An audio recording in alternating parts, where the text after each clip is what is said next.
अस्सलाम वालेकुम, मेरा नाम दानिया इरफान है। आज हम इकरा मेडिकल कॉम्प्लेक्स में डॉक्टर साइमा ज़की जो कि मुल्की मायानाज गायनेकोलॉजिस्ट हैं उनके साथ मौजूद हैं। हमारे प्लेटफॉर्म पे सबसे ज़्यादा पूछे जाने वाले सवालात के जवाब आज हम डॉक्टर साइमा ज़की से हासिल करेंगे। Get a chance to win a mobile phone. कैसे? मरहम के यूट्यूब चैनल को सब्सक्राइब करें, बेल के आइकन को प्रेस करें और 2 मिलियन सब्सक्राइबर्स तक पहुंचने में हमारा साथ दें।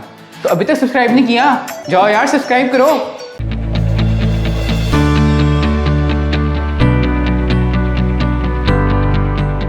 अक्सर लोग पूछते हैं कि हमें प्रेगनेंसी टेस्ट के लिए क्या करना चाहिए और कहाँ से क्या चीज़ हासिल करनी चाहिए।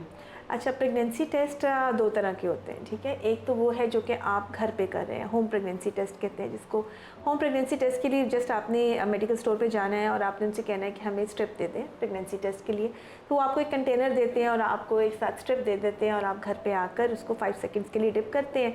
एक एरो का निशान उसके ऊपर बना होता है, आप वहाँ तक उसको डिप करते हैं। उसके बाद आप उसको थोड़ी देर वेट करते हैं और आप उसको देख लेते हैं कि अच्छा इसमें एक लाइन आ रही है, ये 2 लाइन्स आ रही हैं। अगर तो एक लाइन आ रही है मीन्स के प्रेगनेंसी नहीं है, अगर 2 लाइंस आ रही हैं इसका मतलब है कि प्रेगनेंसी है, और अगर एक भी लाइन नहीं आ रही है तो वो इनवैलिड हो जाता है, फिर आपको रिपीट करना पड़ता है।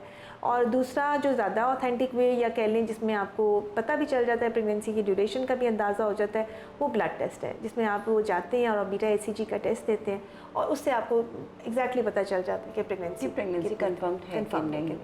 ओके, नेक्स्ट क्वेश्चन जो हमारे मोस्टली पूछा जाता है कि जैसे पीरियड्स मिस हो जाते हैं, 2 पीरियड मिस हो गए हैं, तो वो उसके बाद प्रेगनेंसी हो सकती है कि आपके चांसेस हैं? देखिए, कि 2 प्रेगनेंसी पीरियड जो है ना, अगर आप ट्राई कर रहे हैं ना कंसीव करने के लिए और आपके पीरियड्स में कोई भी एबनॉर्मेलिटी आ गई है, अगर आपके दिन ऊपर हो गए हैं तो आपको प्रेगनेंसी टेस्ट कर लेना चाहिए। अगर आपके यूजुअली पीरियड्स ऊपर हो जाते हैं और फिर ऊपर होकर पीरियड्स आते हैं तब भी अगर आप ट्राई करें तो भी प्रेगनेंसी टेस्ट करने में कोई बुराई नहीं है। और समटाइम्स ये होता है कि आपको पीरियड तो उसी डे पर आते हैं लेकिन वो सिर्फ स्पॉटिंग होती है। इवन इस सूरत में भी प्रेगनेंसी टेस्ट कर लेने में कोई बुराई नहीं है, क्योंकि समटाइम्स अर्ली प्रेगनेंसी के साथ या कोई इम्प्लांटेशन ब्लीडिंग भी हो रही होती है। सो जो चीज़ भी आपको रूटीन से हट कर मिलती है या डेज़ ऊपर हो गए या सिर्फ स्पॉटिंग हुई है तो उसमें डेफिनेटली प्रेगनेंसी टेस्ट कर लेना चाहिए।